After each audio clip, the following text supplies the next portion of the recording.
నమస్తే. Welcome to Vahini TV. నేను Kavya. So, మనం చూస్తున్నాం గత కొన్ని రోజుల నుంచి బండి సంజయ్ అంటే ఈ పేరు తీయొద్దని చెప్పారు. ఇప్పుడు తీయాల్సి వచ్చిన పరిస్థితి వచ్చింది కాబట్టి ఖచ్చితంగా తీయాల్సింది.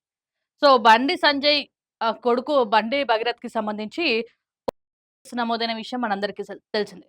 దీనికి సంబంధించి బండి సంజయ్ పేరు తీయొద్దు అని చెప్పేసి గూడా ఆయన మీడియా సంస్థలకు గావచ్చు నోటీసులు ఇవ్వడం జరిగింది.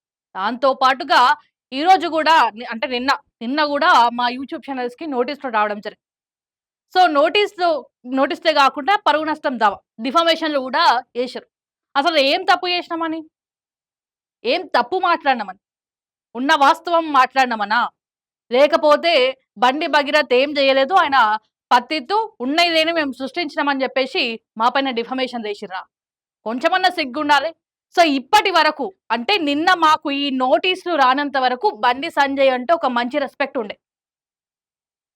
బీజేపీలో ఒక మంచి వ్యక్తి ఉన్నాడంటే బండి సంజయ్ అని జెప్పేసి మాకు ప్రధానంగా గుర్తుకొచ్చాడు. మరి ఇప్పుడు అదంతా ఏమైంది? సో, ఎక్కడ పోయింది? సో, ఇప్పటి వరకు అదంతా జరిగింది. సో, నిన్నటి వరకు గూడా ఎంతో కొంత ఒక రకంగా బండి సంజయ్ మీద రెస్పెక్ట్ ఉండే. సరే కొడుకుని తెచ్చిపెట్టిండో, ఇంకేదన్నా పక్కన పెడితే. సో, ఇప్పటినుంచి బండి సంజయ్ ఏంటే అనేది చూపించుకోండి. సో, దీనికి సంబంధించి ఆయన ఏం పంపించిందో ఏందో ఒకసారి చూద్దాం. దీనికి సంబంధించి సివిల్ కోర్ట్‌ని ఆయన ఆశ్రయించడం జరిగింది. In the court of honourable vacation court of the second additional chief judge city civil court at Hyderabad. In the court of honorable court of additional chief judge city civil court at Hyderabad. So between Bandi Sanjay Kumar son of బండి Narsaiah. ఇడేం వాడిండు? Son of బండి నర్సయ్య. ఒకవేళ బండి భగీరథ్ కి సంబంధించి ఆయన ఏదైతే papers ఉంటాయో దానిపైన ఉన్నట్టు కావచ్చు ఏం రాసుకుంటాడు? బండి భగీరథ్ సన్ ఆఫ్ బండి క్వశ్చన్ మార్క్ అని రాసుకోవాలా? లేకపోతే బండి సంజయ్ అనొద్దంటే మేమన్నా నిక్ నేమ్ పెట్టాలా మరి? ఏమన్నా పెడతాం మరి మేమే. బండి సంజయ్ అనొద్దు అంటే మేమన్నా ఒక పేరు పెట్టుకుంటాం. ఏదో ఒక పేరు పెట్టి పిలుచుకుంటాం. ఇప్పుడు భగీరథ్ రిమైండర్ నుంచి బయటికొచ్చిన తర్వాత ఆయన ఏమని చెప్పుకుంటాడు? నేను బండి భగీరథ్‌ని, మా నాన్న ఏంది అంటే ఏం చెప్పుకుంటాడు? ఏదో ఒకటి చెప్పుకోవాలి గదా! మరి ఈ పేరు నువ్వు వాడొద్దంటే ఖచ్చితంగా మేము నిక్ నేమ్ పెడతాం. అది కూడా త్వరలో పెడతాం. నువ్వు ఇట్లనే కేసులు పెట్టి ఇట్లనే డిఫమేషన్‌లు ఏస్తాము అనేసనంటే ఎట్టి పరిస్థితుల్లో మేము ఊకోం. ఇంతవరకు ఒక రెస్పెక్ట్ ఉండే ఆ రెస్పెక్ట్ నువ్వు నీ చేతులతోటే నువ్వు తవ్వుకున్న గుంతలు నువ్వే పడేటట్టు చేసుకుంటున్నావు.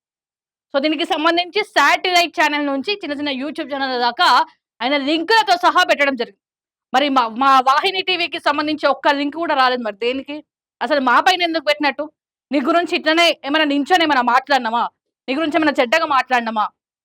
చూద్దామే అసలు ఏ ఛానెల్స్‌కి ఏమేమి వచ్చినాయి చూద్దాం. గూగుల్‌ని కూడా ఆయన వదలడం జరిగింది.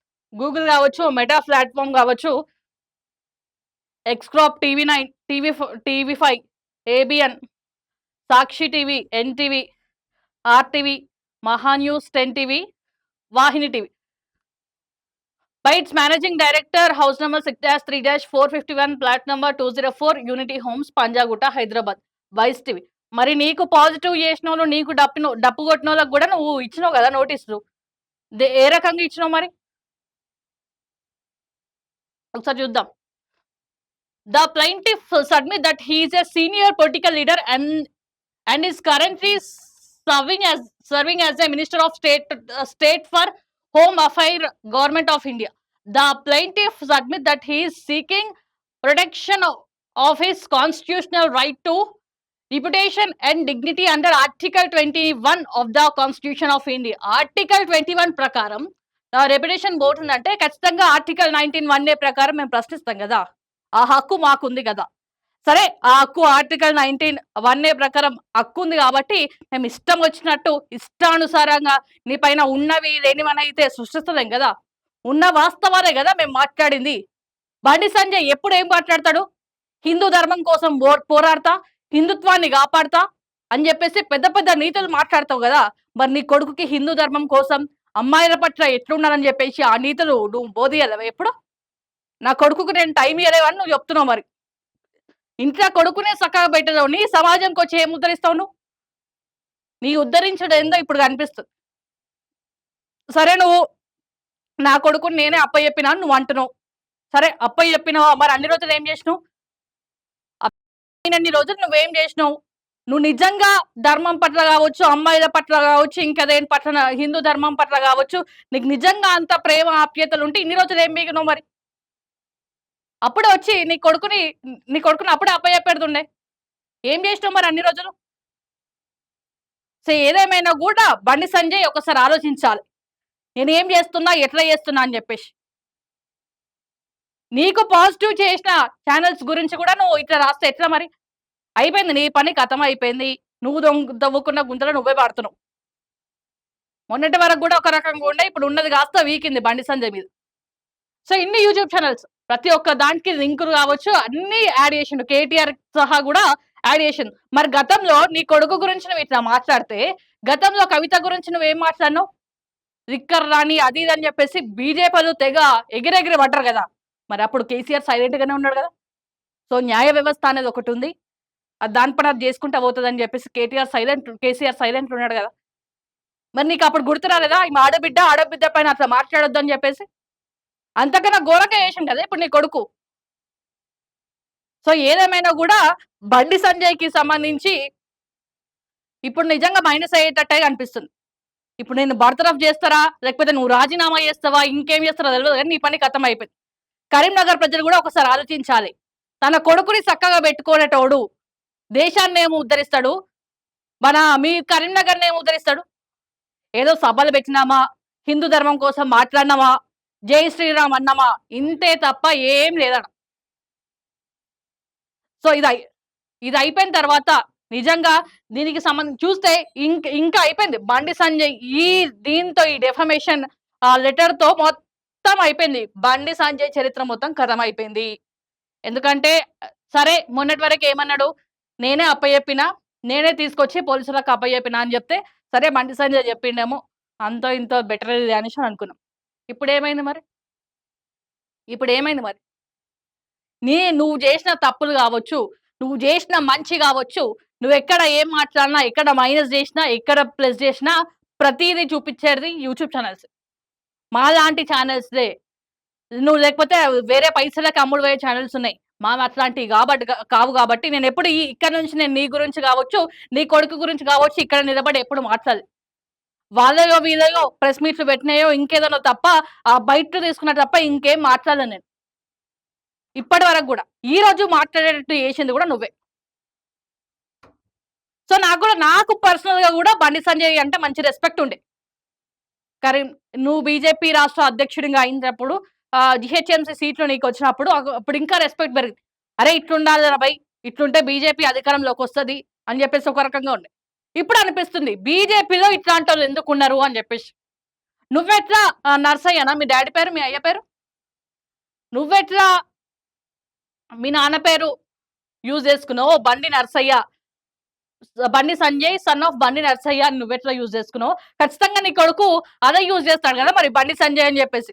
లేకపోతే అదైనా క్లారిటీ ఇవ్వండి మాకు. బండి భగీరథ్ తండ్రి ఎవరు అదైనా క్లారిటీ ఇయ్యండి. ఆ పేరన్నా చెప్పుకుంటాం మరి మేము. అది లేకపోయి ఇది లేకపోయి పేరు యూజ్ చేయొద్దంటే ఎట్లా? ఏమన్నా మాట్లాడితే డిఫమేషన్‌లు, ఏమన్నా ప్రశ్నిస్తే నోటీసులు. మరి ఎట్లా మరి? ఎట్లా చేయమంటున్నారు మరి మీరే చెప్పండి మరి. మీకు డప్పు కొట్టుకుంటా కూసోమంటున్నారా? అట్లా డప్పు కొట్టుకుంటా కూసుంటే మా ఛానల్ ఇక్కడి వరకు రాకపోతుండే. ఎప్పుడో స్మాష్ అయిపోతుండే. సో దయచేసి ఇప్పుడన్నా కొంచెం బుద్ధి తెచ్చుకోండి. లేదంటే మాకు ఒక క్లారిటీ ఇయ్యండి. బండి భగీరథ్ కొడుకు ఎవరు? లేదంటే మేమన్నా ఒక పేరు పెట్టుకుంటాం. అట్లనన్నా చేస్తాం మరి. మరి అట్లా చేసినా కూడా ఇంకో కేసు పెడతాడు. సరే మా ఛానల్‌లకి గావచ్చు, మాకు గావచ్చు, ఈ కేసులు గావచ్చు, ఈ డిఫమేషన్‌లు గావచ్చు కొత్తేం గావు. ప్రతిదానికి పోరాడడానికి సిద్ధంగా ఉన్నాం.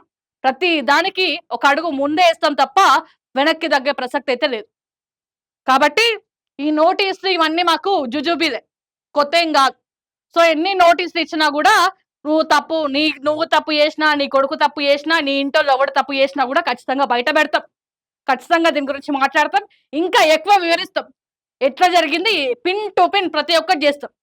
ఇప్పటివరకు మేము చెయ్యలేం. బండి సంజయ్ కొడుకు బండి భగీరథ్‌కి సంబంధించి ఆయన ఇంటికి పోయిండా, ఆడికి పోయిండా, ఈడికి పోయిండా అని చెప్పేసి పిన్ టు పిన్ మేము ఇప్పటివరకు చెప్పలేం. ఒక్కసారి టార్గెట్ అయితే మాత్రం ఖచ్చితంగా అడుగు ఎక్కడ పోతుంది, అడుగు ఎక్కడ పడుతుంది అని చెప్పేసి ఖచ్చితంగా మాట్లాడే దమ్ము మాకుంది. ఖచ్చితంగా ప్రశ్నిస్తాం గూడా. సో ఇప్పటికైనా ఒక్కసారి కళ్ళు తెరిచి చూడు, నేను చేస్తుంది తప్పా కరెక్టా అని చెప్పేసి నీది నువ్వు ఒకసారి ప్రశ్నించుకో. నువ్వు అంత పెద్ద పెద్ద సభలు పెట్టి మాట్లాడేటప్పుడు, అంత సభలు పెట్టి మాట్లాడినా ఇప్పుడు నేను ఇట్లా చిల్లర పనులు చేస్తున్నా అని చెప్పేసి ఒకసారి నీది నువ్వు ప్రశ్నించుకో. ఒకసారి అద్దం ముందుకు పోయి చూసుకో. అరే నా కొడుకు ఇంత పెద్ద తప్పు చేసిండు, ప్రశ్నించినందుకు మీడియా ఛానళ్ళకి డిఫర్మేషన్ చేస్తున్నా, కరెక్టా రాంగా నేను చేసేది, నేను మంచి చేసినప్పుడు వాళ్ళే కదా చూపించారు అని చెప్పేసి ఒకసారి ఆలోచించుకో. సో ఏదేమైనా కూడా అది బండి సంజయ్ కొడుకు కావచ్చు, రేవంత్ రెడ్డి కొడుకు కావచ్చు, ఇంకెవడన్నా కొడుకు కావచ్చు, ఖచ్చితంగా బయట పెడతాం, ఖచ్చితంగా మాట్లాడతాం కూడా. సో నోటీసులు ఇస్తే, డిఫర్మేషన్లు ఇస్తే నోరు మూసుకొని కూర్చుంటారు అనుకుంటున్నామేమో కానీ, ఖబర్దార్ బండి సంజయ్, ఇప్పటి నుంచి ఈ కేసుకి సంబంధించి ముందు ఎట్లుండబోతుంది, ముందు ఇంకెట్లుండబోతుంది, ప్రతి ఒక్కటి మేము మాట్లాడతాం కూడా.